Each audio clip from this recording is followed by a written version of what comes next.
Hey True Believers, Englentine here with another episode of Comic Book Origins. This time I'm taking a look at a character called Marsupilami. This comes from a longtime viewer named Pope Size. He commissioned this video, and I thought he was punking me. Seriously, I looked up Marsupilami. He's a character from 1952. I've never heard of this. Who the hell is Marsupilami?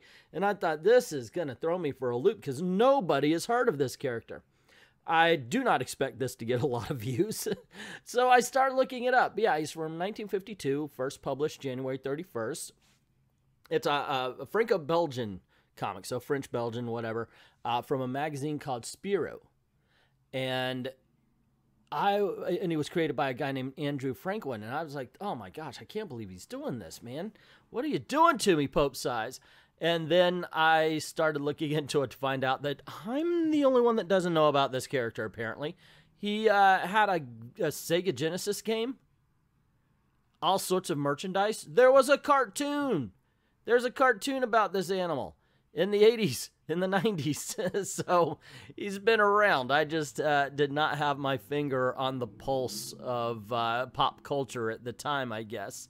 So anyway, I thank Pope Size for the opportunity to check out this character I've never heard of before, and for commissioning this video. And yes, that is something to do. If you like this video, please click like, share, subscribe, and hit the notification bell. Make sure the notifications are on.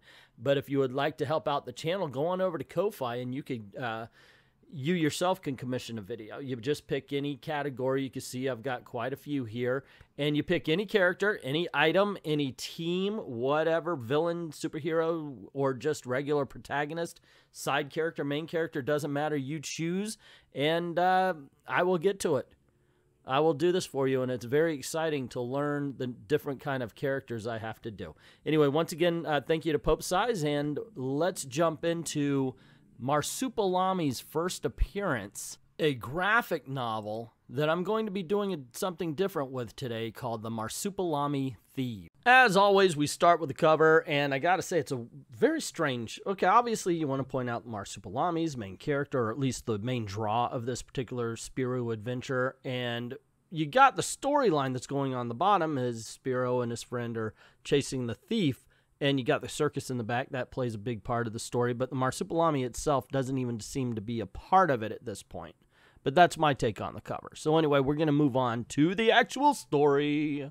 In the jungles of Palambia, Spirou and Fantasio captured a hitherto unknown animal, the Marsupilami, which now resides in the zoo. And we see the gentleman walking, and they're actually feeling a little bit guilty about the fact that they captured the Marsupilami, to the point where they're talking about maybe breaking him out of the zoo because they don't believe an animal such as the Marsupilami should be captured.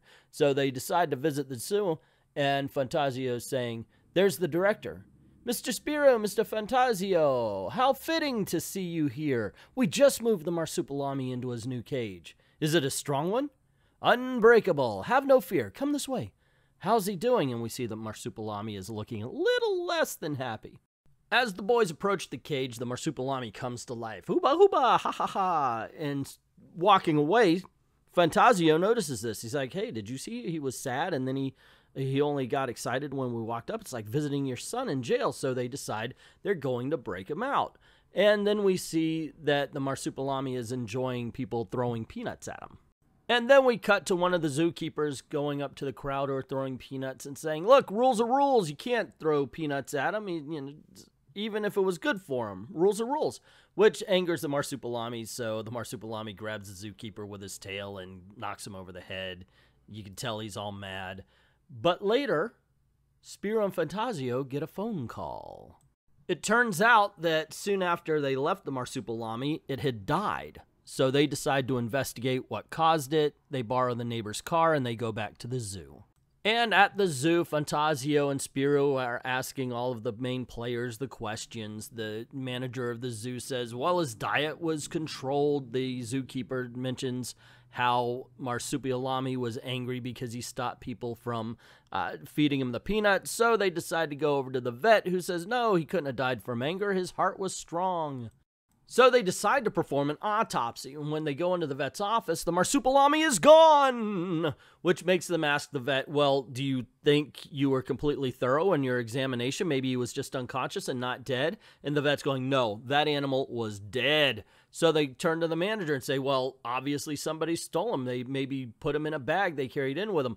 The manager says, nope, people have to put all their bags in the cloakroom. So if they did steal him, they're still walking around this zoo with that package. So they rush out to try to find out if anybody is actually carrying a Marsupilami-sized bag and or package.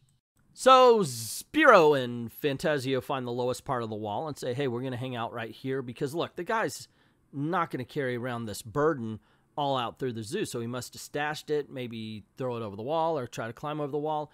And the manager of the zoo says, okay, I'll tell you what, we're going to wait until all of the people leave the zoo, and then we'll make a special search, at which point one of the zookeepers decides he'll check the gardener's shed. So the zookeeper decides to check the gardener's shed, but he misses the legs in the rafter. Look at the second panel at the top. And then, of course, they decide, well, look, we checked everywhere and we can't find anybody. Maybe they must have gotten away. And we see the thief running with a ladder saying that he's going to go through the big cat exhibit in order to get to a wall that nobody's watching. And that's when Spiro and Fantasio are talking, and Spiro says, hey, look, you know, we've been thinking about this wrong. All he has to do is throw the package to an accomplice, and he's gone. We've been wasting time here. At that time, the thief wakes up all the lions, not knowing that they're light sleepers, and he tries to make it to the wall, but Spiro and Fantasio see him, and they start chasing him. And they run into the zookeeper, who blinds them with his, as they call it, a torch. And they decide to look out for the thief. But unfortunately, the zookeeper does it again and blinds Spiro with his torch, angering him. Angrily, we see Spiro throw the zookeeper's torch, which lands right in a position to shine onto the thief. Rats, that light, there's someone behind me. The only chance I have is to bolt the other way. And he runs right into the zookeepers. He's here! He's coming straight for me! Help me! Hey! Hold tight, I'm coming. Hey, who the devil is that bloke? He says as the thief runs by him. So Spiro gives chase to the thief, noting that he must be an athlete to be able to run as fast as he can while carrying what he is. Spiro notices that he darts into the herpetarium, calling for Fantasio. The thief hears this, but accidentally breaks one of the snake's cages as he's trying to make his escape. And then things get weird. So there's a Nile monitor, and he's like, hey, I'm free, and he jumps out of his cage. Now to the Nile! And the zookeeper, who's just scared to go in anyway, finds him. We get Spiro and Fantasio chasing the thief, but then they hear, over here, I've got him.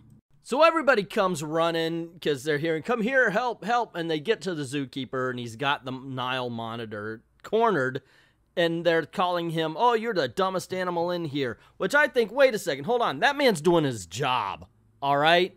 He's the one that's working here, taking care of the animals. Now, they do chase the thief outside, noticing that he is getting tired and trying to zigzag to lose everybody. And, of course, the thief starts running away. Spiro and Fantasio gives chase, but the zookeeper once again bumps into Spiro, knocking him down, angering Spiro, giving the chance for the thief to get away. But before he does, one noble squirrel tries to stop him, but gets tossed aside. Spiro runs up, making a last-ditch effort, jumping on the ladder, grabbing the guy by the pocket. So the thief decides to kick the ladder back, which works, tearing the pocket, and Spiro and the ladder fall, which should have broken Spiro's leg, by the way, but I don't think it does. We'll find out in the future here. But Fantasio does catch the piece of the pocket that fell. Fantasio tries to pull Vault over the wall, of course, again, not being able to do it. He ends up getting the pole stuck in his pants. Don't explain how. As a matter of fact, he says, don't ask. And then they discover that they did manage to get 2 clues, a piece of paper from the package that carried the Marsupilami, and the actual address of the thief. So, and then it gets weird again because Spiro and Fantasio go to what they think is the thieves' address, where they basically say, hey, you got to let us look for this guy or we'll call the police because we have a receipt. There's no real evidence, and they didn't exactly call the cops when they're at the zoo, so this woman has all the rights to say, get the hell out of my house, yet doesn't. But they do notice that the thief isn't there. So they promise that they're not going to tell the police if the wife says where the husband went to or where he's hiding, because they're completely on the up and up. I'm now getting very suspicious of the Spiro and Fantasio duo here. I don't know exactly what kind of authority they carry, but it seems like absolutely none. So anyway, she tells them about a flight that's taking off at 7:45 and it's 7:15, so they could barely make it, but only if they find their squirrel before they leave. And then, of course, we find out that Spiro and Fantasio are, in fact, criminals because they're doing 80 miles an hour through a 25-mile-an-hour village. The police have every right to pull them over. This book is done right here as they're taken to jail, or at least given a really, really heavy fine. And finally, we get somebody with a voice of reason as the cops catch Spiro and Fantasio. The officer comes out and says, "We wanted to inform you that you made a slight mistake. You know that village back there? The speed limit's 25. You must have read it as 125. Listen, sir, we're after a thief. He's taking the plane to... Are you the police? No? Because it's the police who go after thieves, you know. And after people who think they're cannonballs driving license. Damn straight, Ossifer. Give them a taste of that old Republican justice." Well, the guys realize that they're not going to make the airplane anyway, especially after their car runs out of gas, so they decide to actually get out of the car and hoof it for some reason, even though, once again, you know you're not going to make it. And the two evil geniuses realize that they can't go to the cops because they made a promise to the wife that they wouldn't tell them. So they decide to return their car to the neighbors, and the neighbor had ended up breaking his leg, saying, "Nah, if it'll help you catch somebody, keep it." And then it gets weird, as Spiro and Fantasio run into a couple of customs agents that just want to check more and more of their things. Every time they think they're done, it's one more thing, and they end up getting into an argument and a fight that ends up just a big old brouhaha in the customs agency. Now, that, of course, ends to the punchline of the fact that they all thought it was a lot of fun, and they end up sharing a drink together. I love the fact that the customs agency is called the Merry Smuggler. So anyway, they drive to Magnama, where the thief went with the Marsupilami, and Spiro says, "It's terrible since this whole affair began. We haven't had a shred of luck, or food, or sleep, but who's really watching these kind of things?" And they bump into a blonde lady where Spiro's like, "Strange, I have a feeling I know that young woman. Holy smokes, I know her!" Of course, he doesn't actually figure that telling Fantasio is a good idea. But eventually tell him he does. That is just the thief's wife, but with a different hairstyle, and they follow her to a soccer stadium. Yeah, it says football in the book, but I'm not buying that crap. I'm sorry, it's a European book. Okay, it's football, I say with quotation marks. And wondering why the wife is so intent on the game, they notice that the center for the Magnama football squad, or whatever they call it, is the thief of the Marsupilami. So they watch the game and notice, wow, he made a great goal, so all is forgiven, the book is over, right? No, we're just halfway through. But I wasn't way off base. The wife notices Spiro and Fantasio, gives their son a note to send to the father, and the father's like, "Oh my gosh, it must have been the police. They're chasing me. What am I going to do?" And Spiro and Fantasio pull him into a room and say, "Hey, you're not getting away from your admirers." Yeah, it's like the Marsupilami thing never existed. He's absolutely A-okay with them now because of the goal. Soccer fans are weird. But that admiration only lasts for a moment, and they are back on the case, yelling at him, "Where? Where is the Marsupilami?" At first he says, "Hey, I sold the pelt because I thought I could make some money since the animal is dead." But they said, "Aha! But this package had air holes in it, so obviously the Marsupilami's alive." And he says, "I'm sorry, I sold him." And then he takes him to the circus that he sold him to. But the soccer player is worried that he's going to lose his job on the team, but they're not going to tell anything because they want those sweet, sweet goals to be played. So they actually walk up to the circus saying, "Now we're going to catch the real Marsupilami thief." No, you just let him go. Okay, he's a sports ball player. You just let him go. What's the deal? I don't get it. "We just need to buy a couple of tickets to the menagerie and we'll see that dear animal again." A little later, he's not there. Rats, that would have been too easy. "Hey, I have an idea," says Spiro. So the two get a job taking care of the elephants so they can walk around and check all the cages for the Marsupilami. And they do give the elephant some water but forget to tie one down, and he just wanders away. I'm sure that's not going to come back to haunt them. The two boys think they find the Marsupilami, but it turns out to be a cheetah when all of a sudden they hear a loud noise. What is that horrible screeching? Blast, that's the foreman's voice. He's already after us. the new guys, where are the new guys? Who let this elephant out? And of course, the elephant, he's like, hey, this noise is hurting my ears, starts chasing the boss. And the boss says this, you two, first chance I get, you're out the door. They literally got the job today. It's not like you're going to be losing anything. You're fired. So Spiro and Fantasio tie the elephant to a big tent saying, hey, we're going to put you here temporarily. And the elephant's like, whoa, hold on, this ain't my home. And if you put me here, you're going to forget to feed me, so I'm going back. And he starts to walk away, bringing down the main tent. And that's when the, I guess the foreman of the circus says, Goliath, come here! And a big giant guy grabs the two boys from the nape of the neck and just tosses them out. And Fantasio says, he's not taking any chances. That big bully going after people half his size, too bad. I'd gladly have measured up to that foreman. Which I think is kind of funny, you know, because he's twice the foreman size. Yeah, you get it. It's not funny if you have to explain it. Moving on. And the boys lament their missed opportunity to find the Marsupilami when they see a sign that says, hey, great new attraction tonight. And they figure, well, why don't we just buy a ticket and we'll come back? And they do, and we are treated to a clown show. And after that's through, we actually finally get a chance to see the Marsupilami in action, where he comes riding a horse, twirling his tail like a rope, trying to catch another horse. And the guys are like, wow, he looks in fine form. I'm so glad. Actually, he looks like he's having fun. But the Marsupilami is getting nervous because he's hearing applause, so he does things that he thinks are defensive and ends up being more entertaining, more of what the people are seeing as a show, and he gets more and more panicked to the point where he reverts to the wild inhabitant of the jungle that he was when the ringmaster says, uh-oh, he's panicking. A little taste of the whip will snap him out of it. The ringmaster cracks his whip across the Marsupilami, causing him to get aggressive. Hubba! Fantasio and Spiro see this. Fantasio wants to go down and break the ringmaster's nose, and the ringmaster declares that he will break that Marsupilami with the crack of his whip, but before he can, the Marsupilami snaps his own tail, leaps forward, and covers the ringmaster's face with his own sombrero. The Marsupilami begins to beat the ringmaster Zabaglione across the face through his sombrero. As the Zabaglione tries to get away, he wraps his tail around his feet, dragging him back, jumping onto his head, hubba, hubba, hup, hup, while the crowd is cheering and laughing, thinking, I had no idea that Zabaglione was such a good clown.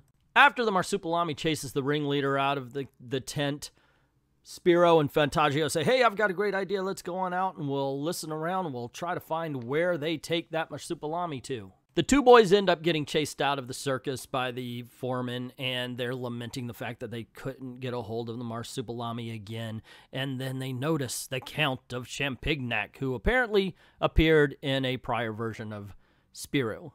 Okay, so I know I haven't been using this little floating head for my comments. I just let it go on the page. But this one time I have to say, I am having the damnedest time saying all of these French names. It's really, or the Italian names or whatever. Yes, I'm more used to Asian and such like this. And Zabligani and Marsupilami, now Champignac. Oy vega vault. So the boys confront the Count of Champignac and say, hey, can we have some of that super strength formula you made during our last adventure? And the dude's like, oh, nope, don't have any, and it takes a long time to make. And things get weird, and you know they're trying to, the writer here is trying to cover things that'll be revealed later, because it's like, you wish to go into the circus? Well, ... I have some pills at home that ... So they get an idea to audition a show for the ringleader, and they go about and do it. They get the job, and they're named Cam and Leon. And they go about the city promoting it, so everybody wants to see it. We even see that the thief and his wife want to go to the show. And using that, they start to walk around the circus looking for the Marsupilami. And every time the ringleader sees them, he's like, hey, they look familiar. I know them someplace. And as they're walking around, Spiro and Fantasio finally come across the Marsupilami, who's excited to see him. Oh, hubba, hubba, ha, ha, ha, ha. I guess that's his excited voice. And then we see the ringleader who's like, hey, they're going to be late. Where are they? So the director, the ringleader, whatever you want to call him, goes looking for him, and that Marsupilami is doing something weird to that scroll in the top right panel. And, of course, he comes along finding Spiro and Fantasio, and they're like, hey, relax, we're concentrating. And then, of course, it's time for the show. which consists mostly of Spiro changing Fantasio's color, even making him look like the Marsupilami. The ringleader slash director, he's very happy, finally, I got this great show. So he goes back to his tent to have a drink and celebrate when a magazine falls and he sees it. It's like, oh my gosh, I recognize them. Cam and Leon are the guys who caught the Marsupilami. Are we not supposed to know that Cam and Leon also sounds like Chameleon? Just saying. And the ringleader slash director figures it out that they're here to steal the Marsupilami. So he says to the ringleader and the giant that they're going to wait until after the show, and then they grab them. And that's what happens. The show ends, they rush over to the Marsupilami cage, and they're grabbed. But what they didn't know is the original thief is coming around to meet up with Spiro and Fantasio. And the ringleader tells him the plan. Hey, we're going to put you in a cage. We're going to ship you off to China, and you'll never bother me again, yada yada. And he orders the giant to carry him. But then Fantasio and Spiro show off the fact that they can fight and bring the giant down. That's when the original thief there, the soccer player, decides he's going to talk to the ringleader, Zabliagani or whatever his name was, and say, hey man, you really should just give the Marsupilami back. So the two fights continue. The original thief, the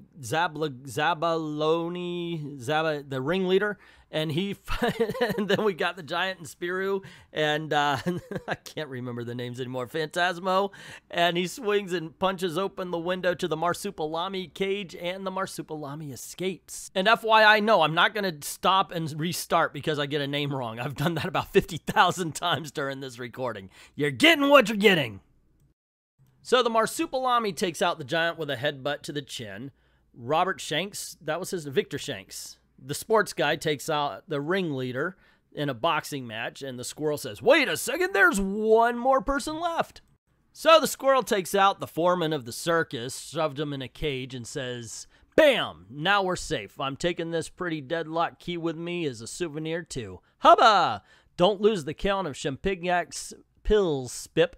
No dawdling, and thus the Marsupilami stolen one last time. The next morning, Spiro and Fantasio bid their friends farewell and leave Magnica.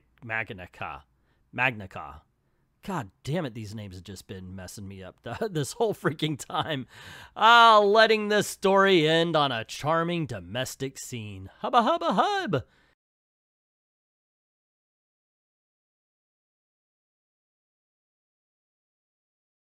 There you go, gang. That's the first appearance of Marsupilami. I've never even heard of this character before today, and wow, that was something. The recording was very difficult.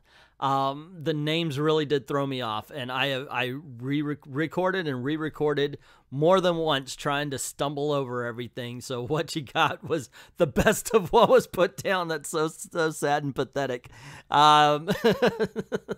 Also, this is longer than your usual first appearance. This is a graphic novel. It wasn't a comic book as they normally are, so it is a bit longer. Anyway, what did you think? Let me know of what in the comments below. I can't talk right now. Also, don't forget to click like and share, subscribe, hit the notification bell, and make sure your notifications are on because that's all YouTube cares about. And if you don't mind helping out the channel, please help out because YouTube doesn't anymore. They don't even share the videos. So please share the videos. And go on over to Patreon or to Ko-Fi, drop $1 in the till and help us keep our lights on. Help us keep making videos for you. And if you don't mind me working for my money, you could do what Pope Size did. I've got two viewers, Pope Fire and Pope Size. Pope Size, he was the one who commissioned this video. So if you want to do like him, go right on over to Ko-Fi and commission a video. Or if you're a Patreon who is a $5 or more Patreon, you get one suggested video for every $5 every month. And over at Ko-Fi, you can commission a video. And it's pretty awesome because you could do any category. And we've got quite a few. You get any story, any top 10, any character, protagonist or antagonist, any item, anything you want a story done on, by all means, you can commission it, and I will do it, no matter how hard it is. Anyway, I'd like to thank everybody who's already done that, and to everyone, all of the true believers, thank you very, very much for watching.